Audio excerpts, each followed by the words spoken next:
Working well with others, to the best of your ability, sometimes involves utilizing resources. Depending on where you work and your job description, many companies provide all kinds of options for you to take advantage of. These resources can be things like seminars, training sessions, fitness programs, no-cost safety equipment, mental health and family counseling, and more. If you run across a good resource you think would benefit your workplace environment and your coworkers, don't hesitate to mention it to your manager or boss.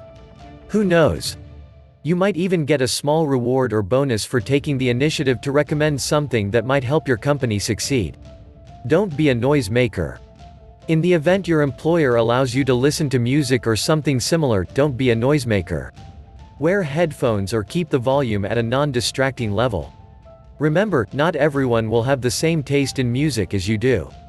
If your coworkers don't enjoy what they hear, you'll probably make it more difficult for them to concentrate and get their job done properly.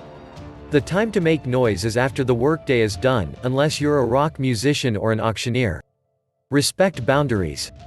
Your job might require you to share a space with your coworkers, whether it's a cubicle, office, or vehicle. If you are near others while you work, make sure that you respect their boundaries and encourage them to respect yours in return.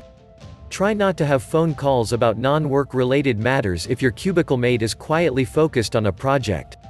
Also, try not to divulge too much about your personal life, because this may be too much information for some people. These boundaries will differ from person to person, so if you aren't sure if your behavior is going to annoy your coworker, it may be best to ask first.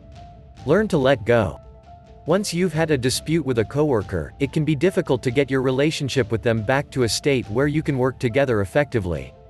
If the dispute has been resolved, the best thing that you can do is move on to focus on work.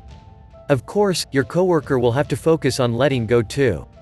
If they still seem upset over the issue, see if they're willing to talk about it.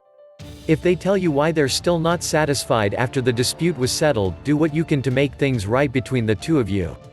If problems persist between the two of you, it may be best to inform your boss or supervisor. Benefits of working effectively with others. Teamwork is a wonderful thing. It may take everyone a bit of time to get into the groove. But, when that happens, it's beneficial to everyone involved, not to mention a success for the company. Here are a few benefits of working together on the job. Yes, it can be done. Fills voids. Working together typically fills voids. Not everyone has the same skills or education.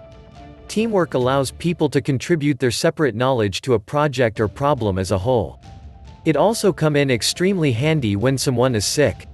If no one jumps in to do that person's job, everything could come to a standstill until the employee feels well enough to return to work. Companies lose business when they are functioning at less than 100%.